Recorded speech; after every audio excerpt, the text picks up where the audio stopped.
Welcome to the Deep Dive. Today we are jumping into one of the most debated books in modern fiction. We are. We're looking at Bret Easton Ellis's 1991 novel, American Psycho. A book that is somehow both a transgressive horror story and at the same time a serious academic study. And that tension is really why we're here. Our mission today is to get past the immediate shock value, Right. We want to unpack why the story of Patrick Bateman, this wealthy, narcissistic Manhattan investment banker who may or may not be a killer, is still such a huge critical touchstone. And the notoriety surrounding it. It's not just a small detail. The original publisher, Simon & Schuster, they actually dropped the book before it was even published. Oh, absolutely. Ellis was getting death threats. That's incredible. It was one of the most banned books of the 90s. Wow. And the impact was just immediate. If you go to Australia today, you'll still find it sold shrink wrap. Yeah. But the author, he always insisted the core of the story wasn't about cheap controversy. So what was it about then, from his point of view? He admitted it came from a very personal place. His own feelings of isolation and alienation. Okay. Ellis said he himself was slipping into a consumerist kind of void.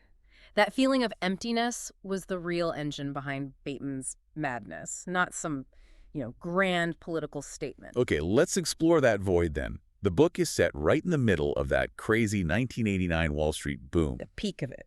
And Bateman's life is basically just a ledger of luxury goods, perfect clothes, and an obsession with his appearance. The surface is everything. Precisely. And that's the key literary critique, isn't it? Many critics see the whole narrative as this sharp takedown of the shallow and vicious parts of capitalism. So Bateman is a product of his environment. Exactly. Patrick Bateman treats everything like a commodity. I mean, everything, including people. They're just interchangeable. Status is all that matters. He's a monster, but he was molded by that culture. But this is where the debate gets really complicated. Yeah. And what separates it from just a simple horror story. Yeah. I'm talking about the unreliable narrator. Yes, the core of the whole thing.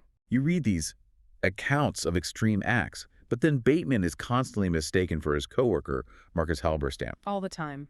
Or when he confesses to murders and executions, his colleagues they mishear him. They think he's talking about mergers and acquisitions. And that intentional instability is the novel's brilliance. The central debate for decades has been this uncertainty about the reality of Patrick's violence. So is it real or not? Well, the novel is constantly undercutting its own authority. We, as the reader, we are forced to ask, if all these details are shifting, if characters are interchangeable, are the physical acts even happening? And what's so fascinating is that Ellis himself just fueled that fire. He did. He confessed years later that he doesn't actually know either. He said he can't tell if Bateman was honestly describing what happened or if he was lying or just hallucinating. That's amazing. It is. And that admission really defines its postmodern quality. So the novel's power isn't really in the physical details of the violence. It's in the psychology. Right. It's a portrait of a mind so completely fractured by the superficial culture that he literally cannot tell delusion from reality. An ambiguity that all the adaptations have had to wrestle with. I mean, think about the 2000 film with Christian Bale. Great film. It got great reviews, but it also had to cut 18 seconds of footage just to secure an R rating.